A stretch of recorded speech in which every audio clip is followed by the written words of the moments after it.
EPFO से जुड़ा एक बड़ा अपडेट आ रहा है और जो 25,000 की अगर बेसिक सैलरी है तो क्या पेंशन मिलनी शुरू हो जाएगी। और एक जो नियम है जिसे बदलने को लेकर सुप्रीम कोर्ट तक याचिकाएं दाखिल हुई थी, क्या करीब करीब 10 साल बाद वो 10 साल पुराना जो नियम है वो बदल जाएगा। इसे लेकर एक बड़ा अपडेट आया और लाखों कर्मचारियों को इससे सीधा फायदा होगा। क्या वो अपडेट है, उसको लेकर बातचीत करेंगे। कितने मेंबर हैं उनको लेकर भी हम अपडेट आप तक पहुंचाएंगे। नमस्कार, मैं ललित प्रजापति। ईपीएफओ के तहत पीएफ और पेंशन लिमिट को वित्त मंत्रालय ने 15,000 रुपये बढ़ाने के प्रपोजल को मंजूरी दे दी है और ये बदलाव 15,000 से बढ़ाने को मंजूरी दे दी है। और ये बदलाव लागू होने के बाद जो 25,000 रुपये तक की बेसिक सैलरी वाले अधिकारी हैं वो ईपीएफ और ईपीएस के दायरे में आ जाएंगे।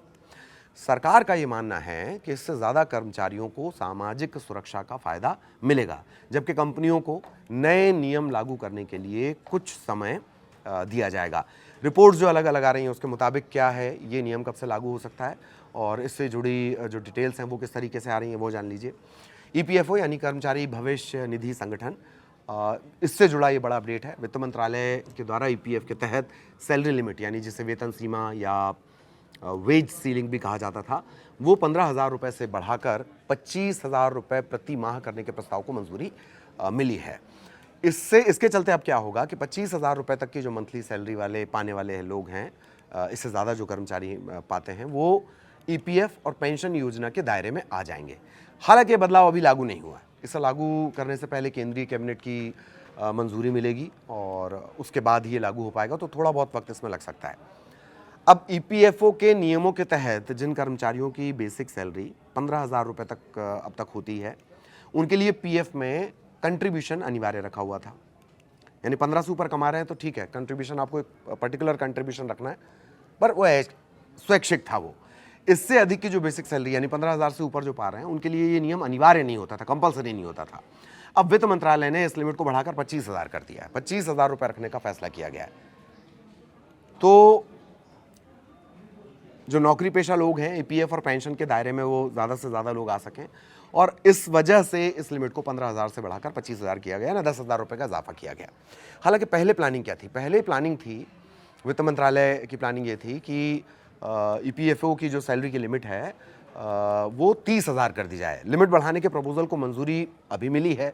मौजूदा 15,000 रुपये की जगह 25,000 रुपये प्रति माह की सैलरी वाले कर्मचारियों को पीएफ और पेंशन योजना के दायरे में लाने की तैयारी तेज़ हो गई है। पहले ये था कि जो अलग अलग रिपोर्ट्स हैं उसके मुताबिक शुरुआत में ये जो लिमिट थी उसे 30,000 रुपये तक बढ़ाने पर भी विचार किया गया था, लेकिन वित्त मंत्रालय ने इसे 25,000 रुपये नई सीमा को मंजूरी दी है।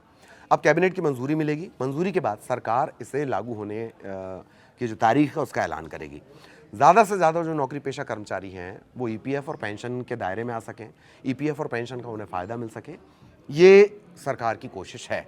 हालांकि इसका आपकी जेब पर भी असर पड़ेगा, वो भी हम आपको समझाते हैं। सवाल यह है कि कब तक ये जो ईपीएफओ का नया नियम है 25,000 वाला कब लागू हो जाएगा। तो कैबिनेट से मंजूरी मिलने के बाद भी नया नियम तुरंत लागू नहीं हो पाएगा। ज़्यादा जो रिपोर्ट्स हैं वो इसकी बात की संभावना जताती हैं। इसकी वजह यह है कि कंपनियों और नियोक्ताओं को अपने जो पेरोल सिस्टम है, कंप्लायंस प्रोसेस है और दूसरे जो ज़रूरी काम है उसमें बदलाव करने के लिए समय चाहिए होगा, और इसीलिए सरकार नए नियम लागू करने से पहले कुछ समय का उन्हें ट्रांजिशन पीरियड दे सकती है। अभी चूंकि एक बड़ा बदलाव भी किया गया था, बेसिक में जो बड़ा बदलाव किया गया था उसके चलते कर्मचारियों की जो सैलरी है वो थोड़ी सी कम भी हुई है। बेसिक 50% करने के लिए निर्देश दिए गए थे। अब फिर से ये जो नया नियम है ये लागू करने के लिए थोड़ा वक्त लगेगा। रिपोर्ट के मुताबिक जो नई ईपीएफ सैलरी लिमिट है वो 1 अप्रैल 2027 से ये माना जा रहा है कि लागू की जा सकती है, फुल एंड फाइनल। हालांकि ये इसकी अंतिम तारीख नहीं है, हो सकता है जल्दी हो जाए या थोड़ा और वक्त लग जाए। कैबिनेट की मंजूरी और कंपनियों की जो तैयारियां होंगी उसे देखने के बाद ये तय की जाएगी। आपको बता दें कि ईपीएफओ की सैलरी लिमिट में आखिरी बार जो तब्दीली की गई थी 2014 में ये बदलाव हुआ था। तो 2014 में क्या हुआ था, 6,500 रुपये से बढ़ाकर इसे 15,000 रुपये कर दिया गया था। यानी जो 15,000 रुपये तक कमाते हैं उनके लिए कंपलसरी है कि वो ईपीएफओ के जो रूल्स हैं उसके हिसाब से अपना पैसा कटवाएंगे भविष्य के लिए। अब उसे बढ़ाकर 25,000 कर दिया गया, यानी 10 साल बाद ये बदलाव हुआ है।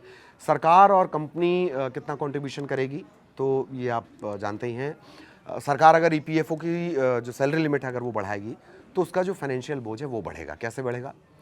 क्योंकि सरकार का भी एक इसमें हिस्सा होता है। कर्मचारी के पीएफ और पेंशन फंड में कंपनी के साथ साथ सरकार का भी एक बड़ा कंट्रीब्यूशन होता है। कर्मचारी पेंशन योजना ईपीएस के तहत नियोक्ता यानी एम्प्लॉयर वो देता है बेसिक सैलरी का 8.33%। ठीक, एम्प्लॉयर देता है 8.33%, आपसे भी कटता है। एम्प्लॉयर देता है 8.33%, सेंट्रल गवर्नमेंट देती है 1.16%। ये कंबाइंड योगदान होता है। अब वित्त वर्ष 2026-27 के लिए सरकार ने ईपीएस के लिए 11,144 करोड़ रुपए का बजट रखा है। अब ये सवाल आता है कि ये जो 15 से बढ़ाकर 25,000 की गई है तो किससे उसका सबसे ज़्यादा फायदा मिलना है? ये नियम फिलहाल सिर्फ उन कंपनियों पर लागू होगा जहां 20 या उससे ज़्यादा कर्मचारी काम करते हैं।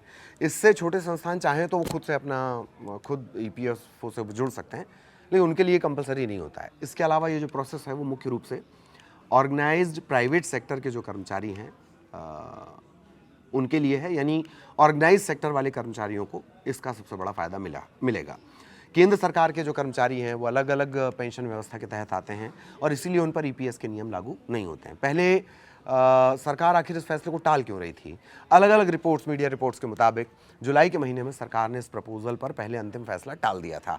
इसकी जो बड़ी वजह थी वो ये कि सैलरी लिमिट बढ़ाने से कंपनियों पर पीएफ का ज़्यादा फाइनेंशियल बोझ बढ़ सकता है। साथ ही कर्मचारियों की जो इन हैंड सैलरी है उस पर भी इसका असर पड़ेगा, आशंका है।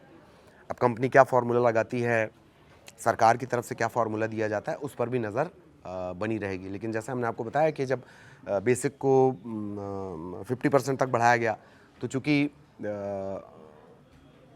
आपका जो हिस्सा है, पीएफ का जो हिस्सा है, वो भी उसी हिसाब से बढ़ेगा, पीएफ के हिसाब से।